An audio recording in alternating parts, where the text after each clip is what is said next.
Halo semuanya, perkenalkan nama saya Salvia Julianti, NIM 034 dari kelas B. Di video kali ini saya akan membahas mengenai protokol TCP pada layar transport di model TCP IP.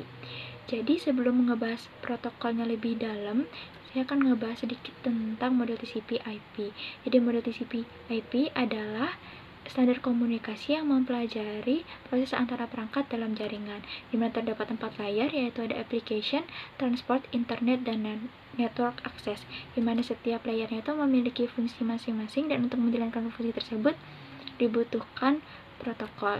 Di transport sendiri ada protokol TCP yang akan dibahas di video ini, di mana definisinya adalah protokol yang memungkinkan kumpulan perangkat untuk berkomunikasi dan berbagi data. Pada layar transport ini terdapat proses enkapsulasi, yaitu proses penambahan header.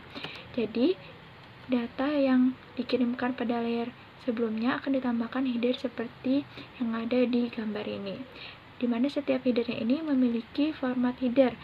Format header pada protokol TCP sendiri adalah seperti yang ada di sini.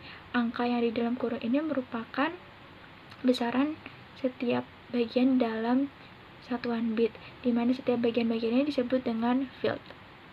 Selanjutnya kita membahas mengenai source port dan destination port. Source port adalah nomor port pengirim, sedangkan destination port adalah nomor port penerima atau tujuan. Sedangkan port sendiri itu adalah proses komunikasi dengan proses lain. Ini adalah fungsinya, proses komunikasi dengan proses lain. Lalu ada 3 jenis, ada well-known port, range-nya antara 0 sampai 1023 yang cenderung di sisi server dengan aplikasi protokol TCP yang dimanfaatkan, yaitu VTP dengan nomor port 21, HTTP 80, dan HTTPS 43. Lalu ada register port dengan nomor range sekian, dia tuh cenderung di server dan klien. Dia tuh ada MSN dan MSSQL. Lalu ada dynamic port dengan nomor sekian, dan dia tuh cenderung di sisi klien. Selanjutnya mengenai contoh source port dan destination port sendiri, di sini ada contohnya adalah konsep klien dan server di web. Di sini destination portnya itu dia itu pakai 80 menunjukkan HTTP web.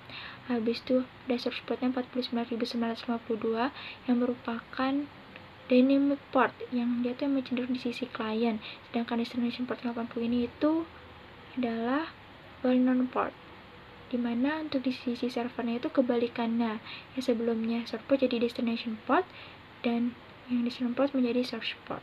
Habis itu lanjut kita membahas mengenai sequence number.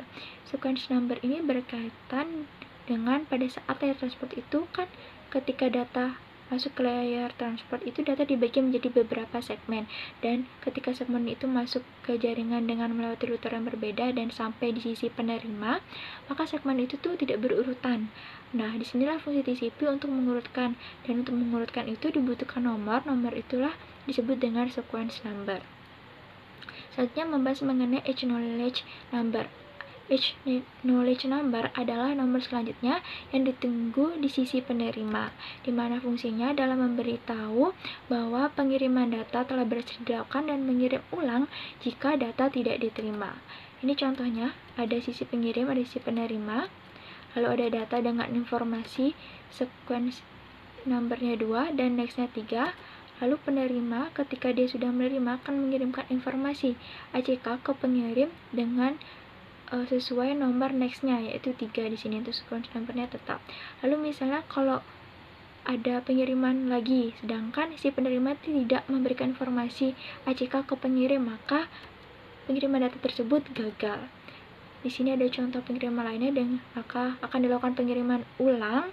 Di sini contohnya itu ada sequence 3 nomor 3, sequence nomor 3 karena gagal akan dikirimkan ulang. Di sini nextnya 5. Maka ketika berhasil akan dikirimkan informasi ACK dengan acknowledge number 5. Selanjutnya ada header length dan reserve. Header length sendiri adalah panjang header dalam satuan kata 32 bit, dan itu berfungsi untuk nanti dekapsulasi, yaitu penghilangan header sehingga data sebenarnya yang dikirim ke layar application.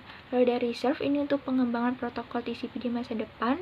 Kalau misalnya ada pengembangan protokol TCP, maka tidak akan mengganggu format header secara signifikan. Lalu ada kode bits atau flag, kode bits atau flag ini berfungsi untuk pengaturan urutan pengiriman data, lalu mengidentifikasi jenis segmen, dan memastikan pengiriman data berhasil dilakukan.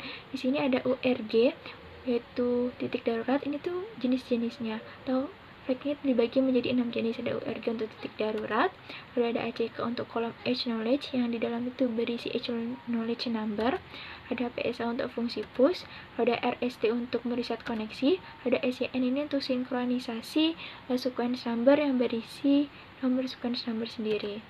Lalu ada fin, yaitu batas akhir ketika komunikasi itu selesai. Lalu kode bits ini berkaitan erat dengan three-way handshake.